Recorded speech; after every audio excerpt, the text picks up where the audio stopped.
आइए जानते हैं आज के कुछ प्रमुख अंतर्राष्ट्रीय खबरों को। पहले एक नजर आज की हेडलाइंस पर। 7 चरणों में होंगे 5 राज्यों के चुनाव। 10 फरवरी को पहले दौर का मतदान, 10 मार्च को मतगणना।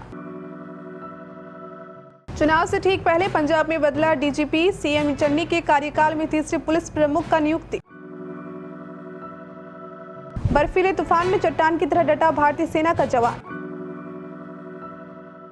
अखिलेश यादव की घोषणा, सरकार बनने पर छात्रों को लैपटॉप देने के साथ पढ़ने के लिए विदेश भी भेजेंगे। तीसरी लहर, कानपुर आईआईटी के वैज्ञानिक का दावा, फरवरी में आएगा पीक, रोज 8 लाख मरीज मिलेंगे। इंदौर सेक्स रैकेट में थाईलैंड की लड़कियों के साथ युवा मोर्चा के 3 नेता गिरफ्तार। ऐसे कैसे हारेगा कोरोना वायरस, पहली लहर के मुकाबले 4.5 गुना तेज रफ्तार। जम्मू कश्मीर के कई इलाकों में जबरदस्त स्नोफॉल, आवाजाही हुई प्रभावित। बिग बॉस 15 में शो के मजबूत कंटेस्टेंट उमर रियाज हुए बाहर, आसिम और हिमांशी खुराना के ट्वीट से इशारा।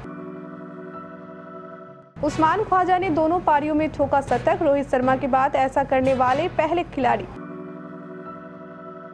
इस साल 5 राज्यों में चुनाव होने वाले हैं। चुनाव आयोग ने ये भी साफ कर दिया है कि चुनाव तय समय पर ही होंगे। मतदाता सूची भी जारी हो चुकी है। सभी चुनावी राज्यों में सियासी हलचलें तेज हैं। सबसे ज्यादा चर्चा उत्तर प्रदेश चुनाव की है। 2003 विधानसभा सीट वाले इस प्रदेश में सभी राजनीतिक दलों ने अपनी पूरी ताकत झोंक दी है। राजनीतिक बयानबाजी से नेता एक दूसरे पर निशाना साध रहे हैं। चुनावी वादों की भी बौछार होने लगी है। धरना प्रदर्शन भी खूब होने लगे हैं। पंजाब विधानसभा चुनाव की तारीख की घोषणा से कुछ घंटे पहले ही चरणजीत सिंह चन्नी के नेतृत्व वाली कांग्रेस सरकार ने डीजीपी सिद्धार्थ चट्टोपाध्याय को पद से हटा दिया है। पंजाब सरकार ने डीजीपी के पद पर आईपीएस अधिकारी वीके भवड़ा को राज्य का नया पुलिस महानिदेशक नियुक्त किया है। वीके भवड़ा ने कार्यवाहक डीजीपी सिद्धार्थ चट्टोपाध्याय का स्थान लिया है। माना जा रहा है कि 5 जनवरी को प्रधानमंत्री नरेंद्र मोदी की पंजाब यात्रा के दौरान सुरक्षा में चूक मामले के बाद चट्टोपाध्याय पर कार्रवाई की गई है। हिमालय की बर्फीली वादियों में इस वक्त तापमान 40 डिग्री तक पहुंच जाता है। प्रकृति की इन विपरीत परिस्थितियों में भी भारतीय सेना की जवान मुस्तैद रहता है। बर्फ में घुटनों तक पांव धंस जाते हैं। बर्फीली हवाएं किसी तलवार की तरह चलती है, मगर इस जवान के कदम नहीं डिगते। हाथों में अपनी बंदूक लिए वह पूरी सावधानी से सीमाओं पर नजर रखता है, ताकि कोई दुश्मन भारत की ओर आंख उठाकर भी न देख पाए। ऐसे एक जवान का video PRO Udhampur lieutenant colonel Abhinav Navneet ने ट्विटर पर शेयर किया है। इस वीडियो को देखकर ही कई लोगों के रोंगटे खड़े हो गए हैं। यह वीडियो अगर चीन की सेना के जवान देख ले तो उनकी दिग्गदी बंद हो जाए। उत्तर प्रदेश के चुनाव की जोरदार तैयारी करने वाले समाजवादी पार्टी के अध्यक्ष अखिलेश यादव ने शनिवार को बड़ी घोषणा भी की है। उत्तर प्रदेश के पूर्व मुख्यमंत्री अखिलेश यादव ने शनिवार को पार्टी कार्यालय में मीडिया से सामने अपनी पार्टी की वरीयता को भी गिनाया। अखिलेश यादव ने कहा कि अगर उत्तर प्रदेश में समाजवादी पार्टी की सरकार बनती है तो हम छात्र छात्राओं तथा नौजवानों को लैपटॉप उपलब्ध कराने का कार्य करेंगे।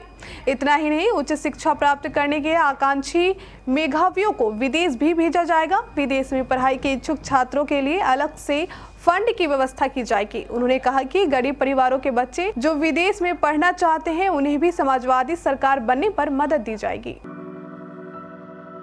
देश में कोरोना की तीसरी लहर के दौरान रोज 4 से 8 लाख तक केस आ सकते हैं। गणितीय मॉडल के आधार पर कानपुर आईआईटी के वरिष्ठ वैज्ञानिक प्रोफेसर मनींद्र अग्रवाल ने दावा किया है कि इस दौरान मुंबई में रोज 30 से 60 हजार और दिल्ली में पीक के दौरान 35 से 70 हजार तक केस आएंगे।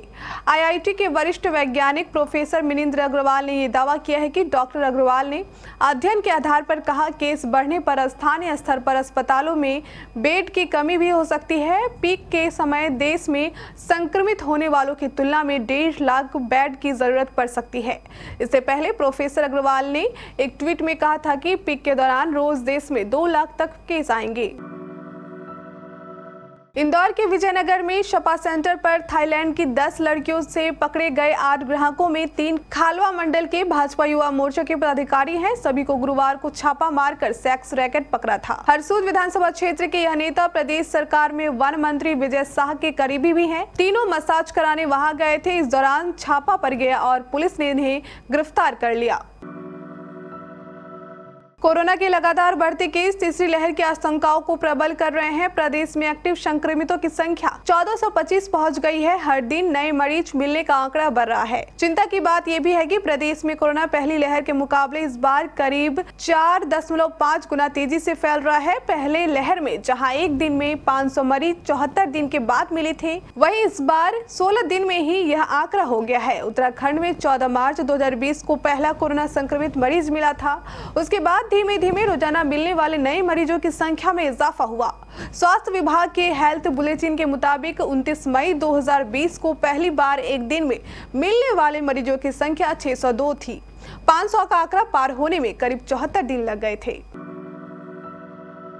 कश्मीर के कई हिस्सों में जबरदस्त बर्फबारी हो रही है। ताजा जानकारी के मुताबिक श्रीनगर में सुबह से बर्फबारी तेज हो गई है, जिस वजह से विमानों की आवाजाही पर असर पड़ा है। इसके चलते उड़ानों में देरी हो रही है। बर्फबारी इतनी ज्यादा है कि चारों तरफ बर्फ की मोटी परत जम गई है। लोगों को आवाजाही में काफी दिक्कतों का सामना करना पड़ रहा है। वहीं विमानों की आवाजाही प्रभावित हुई। जम्मू कश्मीर 40 दिन से भयंकर सर्द दौर से गुजर रहा है, जिसे स्थानीय स्तर पर चिल्लाई कला कहा जाता है। वहीं मैदानी इलाकों में खासकर दिल्ली एनसीआर में देर रात से मूसलाधार बारिश हुई है। बिग बॉस 15 के फिनाले में अब कम ही वक्त बचा हुआ है। ऐसे में दर्शकों को कई झटके लगने वाले हैं। इसकी शुरुआत भी हो चुकी है। इस हफ्ते शो के मजबूत कंटेस्टेंट उमर रियाज को बाहर का रास्ता दिखा दिया गया है। जी हां, आसिम रियाज और हिमांशी खुराना का ट्वीट इसी ओर इशारा कर रहा है कि उमर रियाज शो से बाहर हो गए हैं। उनके फैंस के लिए यह चौंकाने वाली खबर है। जैसे ही फैंस को यह पता चला कि ट्विटर पर उमर रियाज के सपोर्ट में ट्रेंड चलने लगा। हालांकि कई यूजर्स मेकर्स के इस कदम को सही ठहराया, क्योंकि उन्होंने मारपीट की थी। उमर रियाज के भाई और बिग बॉस 13 के फाइनलिस्ट आसिम रियाज ने ट्विटर पर लिखा, बहुत अच्छा खेले उमर रियाज, लव यू भाई। उमर रियाज के अचानक इविक्शन से आसिम की गर्लफ्रेंड और सिंगर हिमांशी खुराना काफी नाराज दिखी। उन्होंने मेकर्स के फैसले पर सवाल उठाए। हिमांशी लिखती है, वे वही करते हैं जो वे करना चाहते हैं। वोट्स करवाओ और फिर निकाल दो और मेंटल हेल्थ भी खराब कर दो। बहुत अच्छा खेले उमर रियाज। 2 साल बाद टेस्ट क्रिकेट में वापसी कर रहे उस्मान ख्वाजा ने कमाल कर दिया है। ऑस्ट्रेलिया के उस्मान ख्वाजा ने इंग्लैंड के खिलाफ चौथे टेस्ट के दोनों पारियों में शतक ठोक दिया है।